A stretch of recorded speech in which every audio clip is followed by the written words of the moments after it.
Proteste und Ausschreitungen erschüttern England. Sie richten sich gegen muslimische Menschen und Asylsuchende, aber auch gegen die Regierung. Wir reisen darum an die Hotspots und reden mit Protestierenden. I was there myself. Augenzeugen. Surely don't want to burn a hotel down full of them. Betroffene. Really felt scared and intimidated to even leave the house. Und gehen auf Spurensuche. Just tried to survive each day.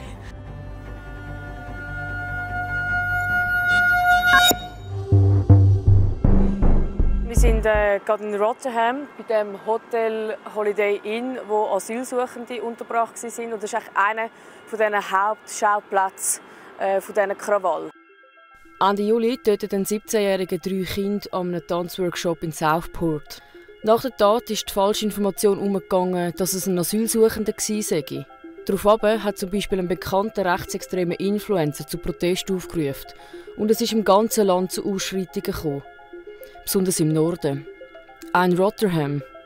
Im Hotel Holiday Inn sind 200 Asylsuchende untergebracht, die eine Menschengruppe probiert hat, das Hotel zu stürmen. Man sieht überall Spuren von diesem Tag.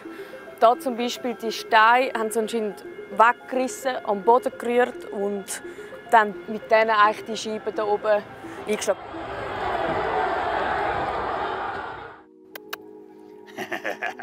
Jemand, der das beobachtet hat, ist der Clive. Er wohnt gerade neben dem Hotel.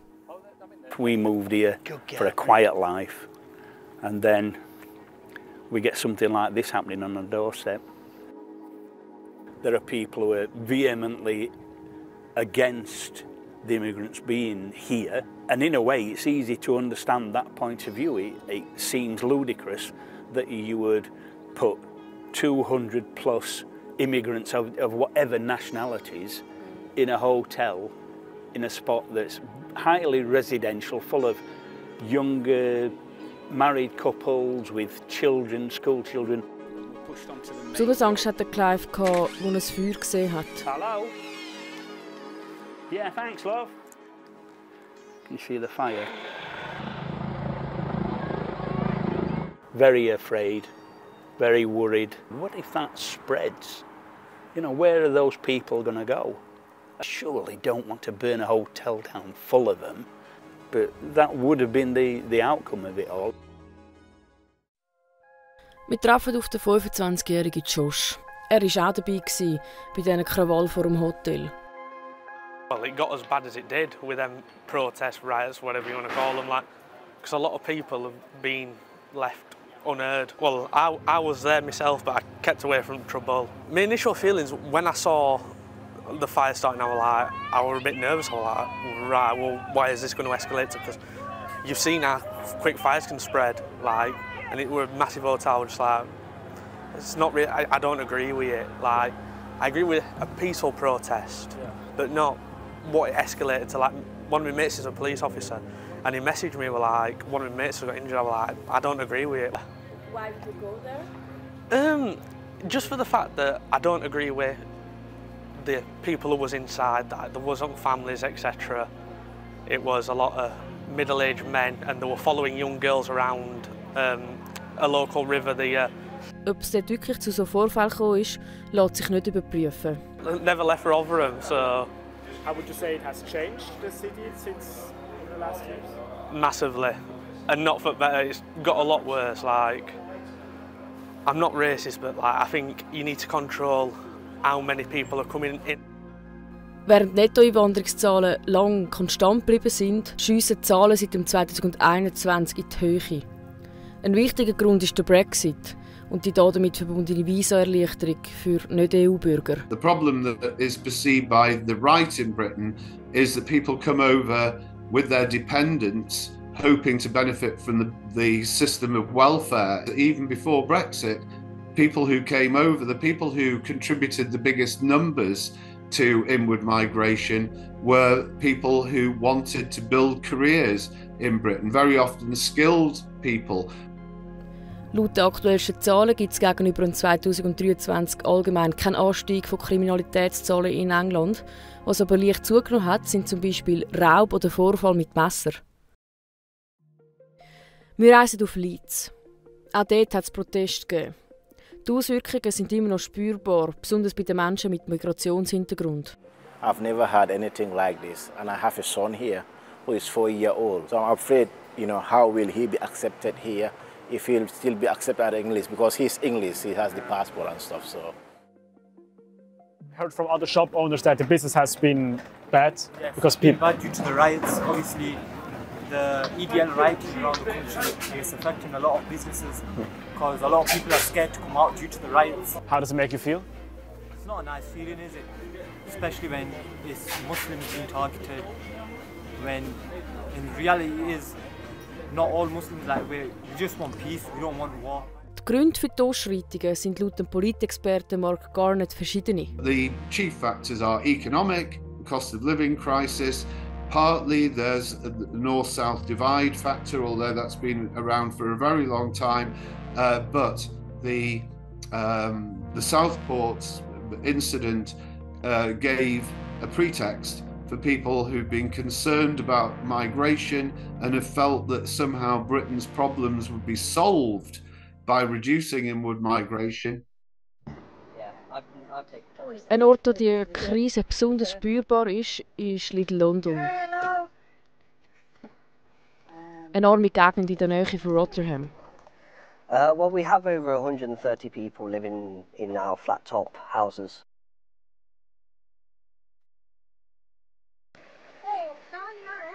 But I think this has been a boiling pot. A lot of people were venting anger out because they are, in our own country, people that are on low-paid jobs or not working, and I think it's got to the point where they were just getting disgusted and feeling like they're maybe second-class citizens in their own country.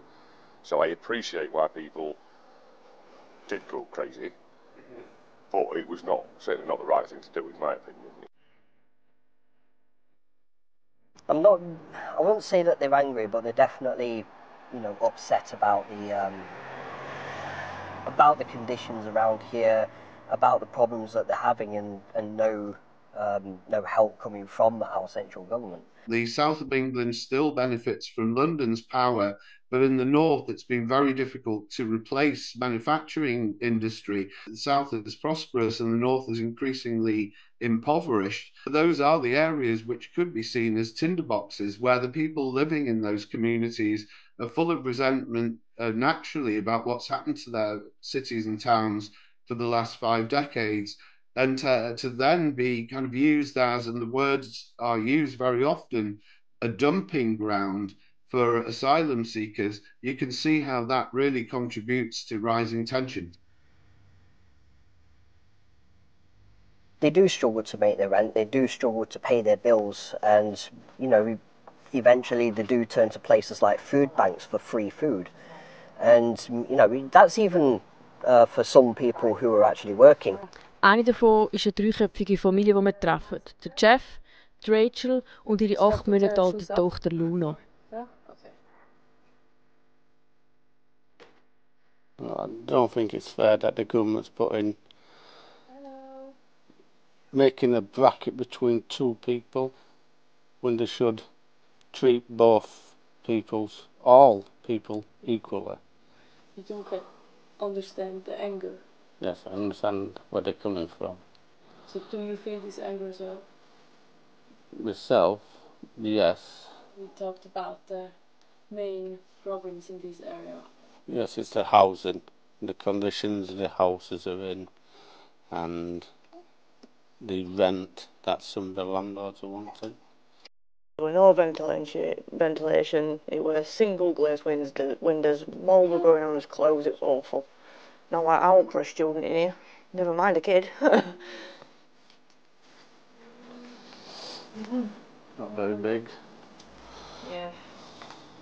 I've been there, the mold. Been down that wall. Oh really? Oh yeah. It's a very small kitchen. Yeah. How's the food price been? A lot more expensive than it was 5 years ago. How much more? What will you say? Doubled. Doubled? Seit 2021 hat England eine sogenannte Krise der Lebenskosten. Die Strompreise sind um 45% gestiegen, die durchschnittlichen Mieten um über 22% und die Preise für Konsumgüter um über 20%. Prices are increasing and nobody really can see an end to that process when the process is ongoing. People in Britain don't really have a very detailed knowledge of economics. What they do feel, though, is either confidence or a lack of confidence in the government to control the problems which they perhaps themselves don't really understand. They need to feel that the government is in charge. And less pay, it's like, well, you're rising food up, so rise hours. So most people have 2 or 3 jobs, and it's like, well, there's not enough hours in the day. It's just making it impossible for us. Because we used to be able to, like, right, food shopping, and then whatever's left, we put a bit to the side, and then we go a little bit left. Just try to survive each day. Yes, it does worry me about her future. I'm worried about what's going to be like when she's an adult, and how hard she's going to have to struggle. Yeah. Which I think is going to be harder than what we're struggling now. What do you think, what should change in this country? I don't know how they're going to change it, to be honest. I think it's get past the line. It's one thing to send the most obvious offenders to prison very quickly and give them very, really quite strict sentences. It's one thing to do that, but if you don't address the underlying cause, then this kind of thing may well happen again.